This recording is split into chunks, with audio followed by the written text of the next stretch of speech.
नमस्कार बच्चों।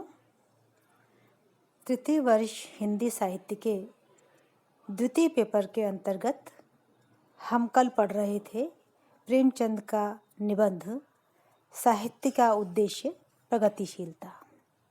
इस निबंध में प्रेमचंद जी ने साहित्य और साहित्यकार के विषय में अपने विचार व्यक्त करते हुए महत्वपूर्ण संदेश दिया था कि साहित्य का उद्देश्य होना चाहिए जन सामान्य की समस्याओं को उठाना, जन सामान्य को जागृत करना, उन्हें प्रेरित करना, और लेखक का उद्देश्य होना चाहिए साहित्य के माध्यम से जनता को प्रेरित करे, जागृत करे, अवगत कराए अपने समय और समाज की कमियों से।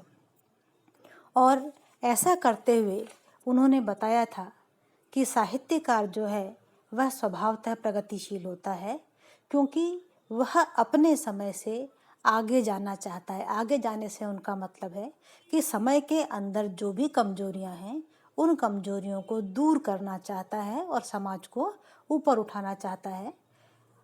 उन्होंने यह कहा था कि समाज में उन्नति लाए वह साहित्य सच्चा साहित्य है, और उन्नति से उनका तात्पर्य था वह साहित्य जो हमारे अंदर दृढ़ता और मजबूती पैदा करे, कर्म शक्ति पैदा करे, हमें निराशा से बचाए।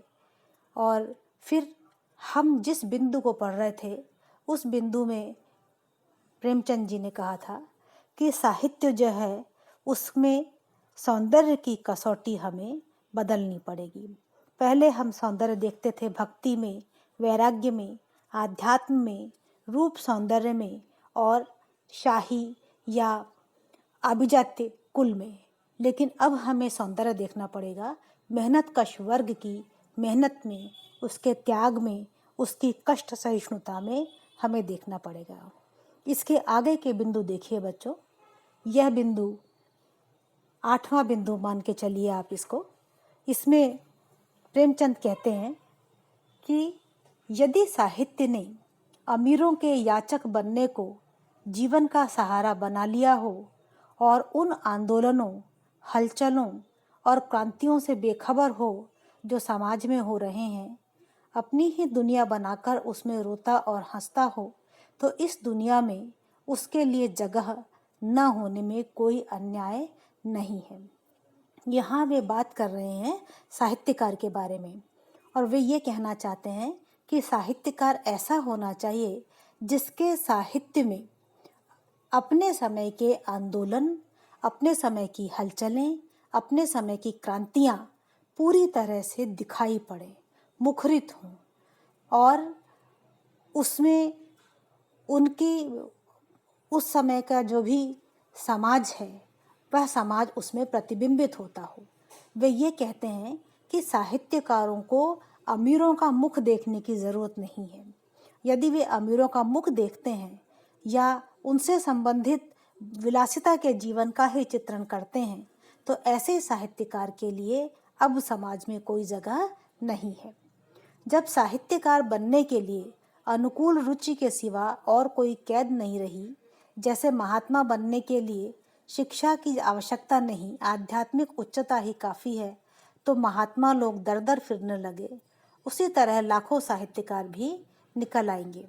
इसलिए ऐसे साहित्यकार नहीं चाहिए, बल्कि वैसे साहित्यकार चाहिए जो साहित्य के माध्यम से मनुष्य के अंदर चेतना पैदा करे, पाठक के अंदर चेतना पैदा करें।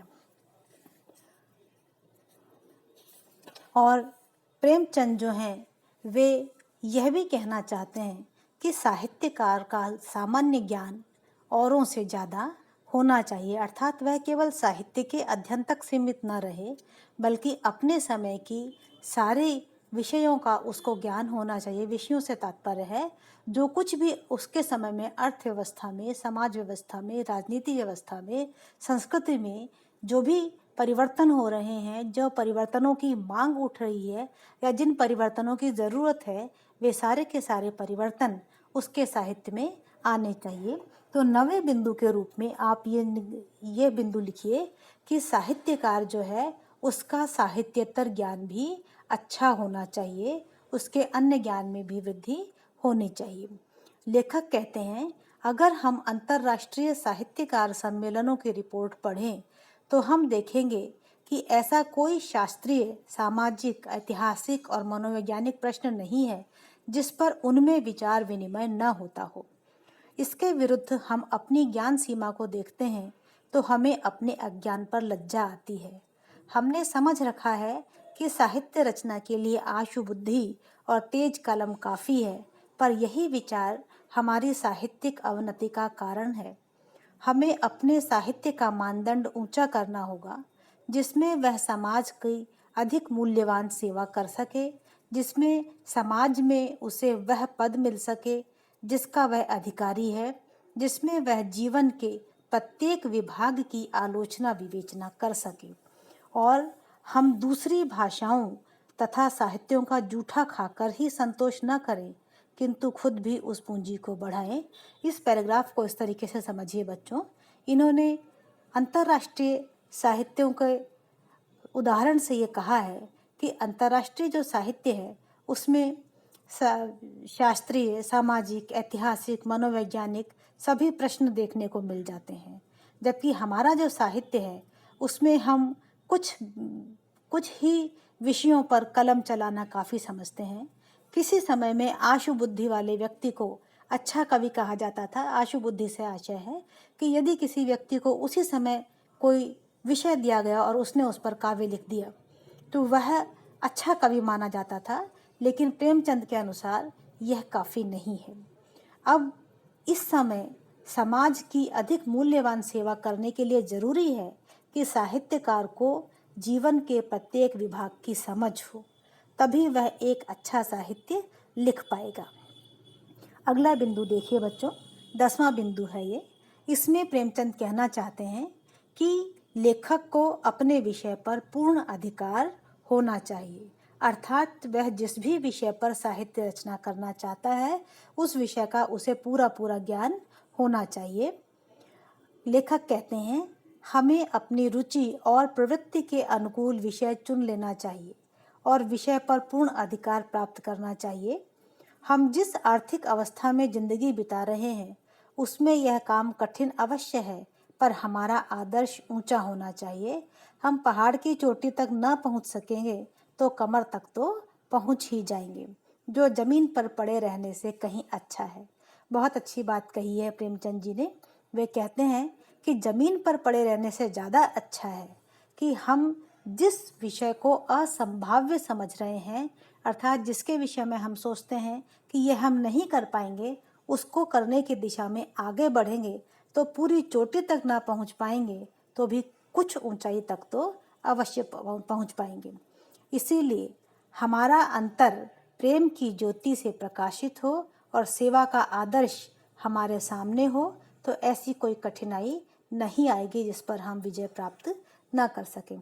और इस प्रकार से इस पैराग्राफ में प्रेमचंद जी कहना चाहते हैं कि लेखक का हृदय प्रेम की ज्योति से प्रकाशित होना चाहिए, अर्थात वह जनमानस के प्रति प्रेम से भरा हुआ हो और जनता की सेवा का आदर्श उसके सामने होना चाहिए।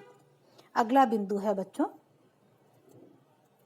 11वां बिंदु है, जिसमें इन्होंने ये कहा है कि चूंकि साहित्यकार सेवाभावी होना चाहिए, इसीलिए उसको धन वैभव से लगाव नहीं होना चाहिए, क्योंकि धन वैभव जहाँ भी आता है वहाँ मनुष्य का हृदय जन सामान्य के प्रति सहिष्णुता से रहित हो जाता है।